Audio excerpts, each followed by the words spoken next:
California, one in Florida, and one here in Nevada. I will admit that much to my surprise, I had thought this would be resolved much quicker than it is. I expect this matter would have been behind us within 18 months. The organization is much larger than I had thought. When it makes its way to the size and the hands of the arbitrator, it drags it out not for months, but for years. And it drags it out at the expense of the homeowner. You are basically left powerless. For the last year now, in my work in HOA syndrome, I've now stepped into another area, an area that I had not expected. It's been more than just the idea of dealing with HOA syndrome. How am I going to stop this? How am I going to give you the power to stop this? And so I'm going to give you a couple of suggestions today that I don't think you've heard. One of those suggestions is to my left. This is probably the first time that you've heard this. This happens to be a man named Chuck Danzer. Chuck Danzer is being hired by me as a private security company. He's here to protect me. I'm frightened. I'm afraid of my HOA. I have the right to live in peace and quiet and safety and health in my HOA. And I need him to be around me carrying a gun. Carrying a gun to make sure that my HOA leaves me in peace. He's available to be hired by you. And who will pay for his services? Well, the HOA, of course. You see, it's the HOA's job to keep you safe, to keep you out of harm's way, to make sure that your welfare is taken care of. And if it's not taken care of, well, you're going to need a company like Mr. Danzer's company to make sure that you're not hurt. That's part of why we moved into an HOA, is to make sure that our safety and welfare are taken care of. I'm going to suggest something else to you. If you believe that as a result of living in your HOA, that you are feeling physically ill and emotionally ill, go on record. See your family doctor. Let that doctor identify the fact that you are feeling upset, having problems sleeping, you are nervous, you are anxious, you are worried, you feel your health declining. None of these were part of the contract that you signed when you went into your CC&Rs. You will hear touted. You knew what you were getting into when you signed the CC&Rs, didn't you? You knew. You didn't know anything. You didn't know you were going to be harmed. And I'm going to suggest that unless you step forward and you identify that you're being harmed, that it will continue on. But I warn you, the size of this machine is enormous. There is no one that will step forward and say, I'm going to give up all of my income that I make off this HOA so you can be healthy. In fact, I could give a shit whether you live or die, because I'm going to make money off you. And I'm going to make a lot of money off of you. And every one of your lives is at risk. Add to that the age that's going around in this room. You are all, by my visual acuity, over the age of 60 and 65. A few are younger. They can bet on the fact that you're going to become sick and die before you can do anything about this. You have to step forward. My mission is to stop this throughout the country. We stand here in Henderson, California, trying to stop it in a neighborhood. It needs to end, and it needs to end now. This is being recorded today to be part of the Nevada documentary, but it will be sent off to the others. Those of you who would like to and are willing to go on camera, I invite you to do so. He will hook you up to a microphone and give you an opportunity to say what you have been through. I am saddened to say that I don't think this is going to make its way up to an upper government level until someone gets hurt and dies. I am saddened. If this were bad water coming into the neighborhood, we'd cut it off. If it were bad food, we'd take it off the shelves of our grocery stores. If it were a bad car, we'd take it off the road. But not HOAs. No, they get to keep on moving forward and taking money and stealing money from you. You must step forward and protect yourself and those around you. And if you need the services of a private security guard who is armed to make sure that you are safe in your neighborhood, well, you feel free to go ahead and engage him and send the bill to your HOA. They're there to keep you safe. Thank you. I would like you to take a moment and view something that I have not viewed. And this is a piece that comes, I believe, from our own legislature. Is that right? Unfortunately, we couldn't edit this. It starts at minute 38, I believe. This is what saved a lot of us from the arbitration trap. This is Senator Michael Roberson's finest hour. You can fast forward it to that. That's what I'm doing. I'm doing now. You'll keep your eye on it and tell me to stop.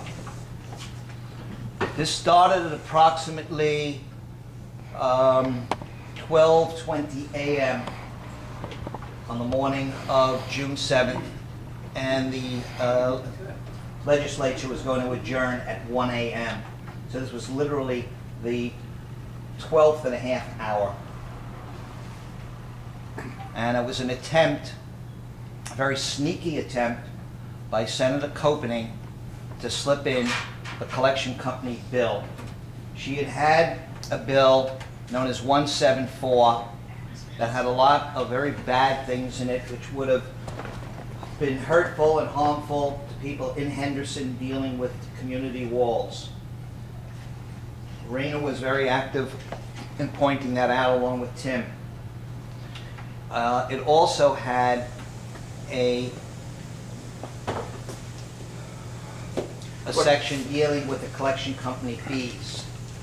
What I'm going to suggest here, Jonathan, is that go ahead and... Let's try this again. The Senate will come back to order. Anyone else need a recess? All right, here we go. We're Ordinance 13, general file. We are considering SB 506. A description has been read. This is a 2/3 vote. We've had some remarks from Senator Dr. Hardy and others. Any other remarks or any questions on Senate Bill 506 before we open up the roll? All right, can I speak on a few? Sure. Hearing none. Let's open the roll, please. Senate Bill 402. Put that in your hands. You raise it when you want to. This is government at its finest or worst, depending upon which side of the aisle you're on. Somebody take the doctor's blood pressure. Senate Bill 254 was an attempt to rein in the arbitrator's outrageous fees. Assemblyman Mumford carried a bill to us, Assembly Bill 448, which would have put a cap of $1,000 on the arbitrator's fees. That bill died because of Senator Horsford. We'll get to him in a little while. He parked that bill in Senate Finance, and it died there intentionally. But what they did was they took a portion of AB 448 and they put it into Senate Bill 254, which capped the arbitrator's fees at $1,000, which was great. The problem was the arbitrator has the authority to make an award as he sees fit under NRS 38. That award can allow the arbitrator to assess all the homeowner association's attorney's fees against the homeowner. And I personally can attest to that, in that I've gone through this process where the arbitrator assessed approximately $14,000 or $16,000 of my homeowner association's legal fees against me. And that's why I've become so involved in this. Now, just to follow up on what something Dr. Solomon said earlier. This past week, many of you may not know this, attorney James Adams filed a lawsuit against the state of Nevada declaring that the arbitration statute is unconstitutional. Good. I had wanted to be the plaintiff, but unfortunately at this point in time, I don't have an active arbitration suit going on. I've gone through the process twice. I still have a writ of mandamus against the state real estate division, against my homeowners association, and against the arbitrator. So anyway, 254 could have cost a homeowner their home. How? Very simply. You file a complaint with NRED.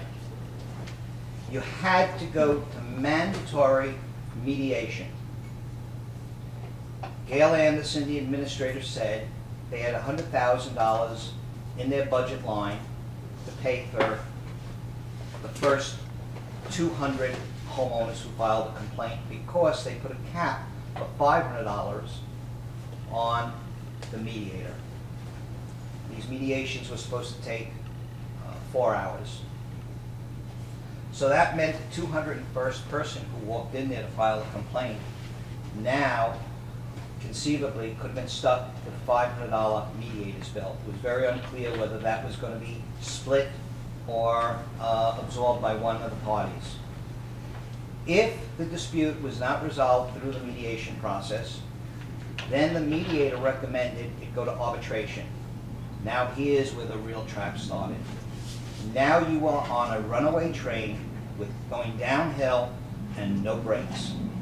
You can't stop it, because the HOA and the HOA attorney know, based on historical evidence, that 85%, some say it's 87% of the time, the arbitrations go against the homeowner. And the HOA attorneys are going to run up the legal bills to the stratosphere. And guess who's going to be stuck paying those legal fees? And Jonathan, I wanted to tell you that this 85% figure that you have is consistent with arbitration across the board, whether it be with cell phone companies, automobile manufacturers, whether it be with private companies and their individual employees. Arbitrators fine in favor of the company 85% of the time. Do you know why? Why do they do that? It's an incestuous relationship, because the arbitrators want to be called back again. Now, in our state, there are only 18 arbitrators, 13 in the south, 5 up north. If you're the attorney, you get to select, and you're doing this time after time, you get to know who the arbitrators are. And these arbitrators want to get picked again and again, because it's big business. It's big money. And that's what this is all about.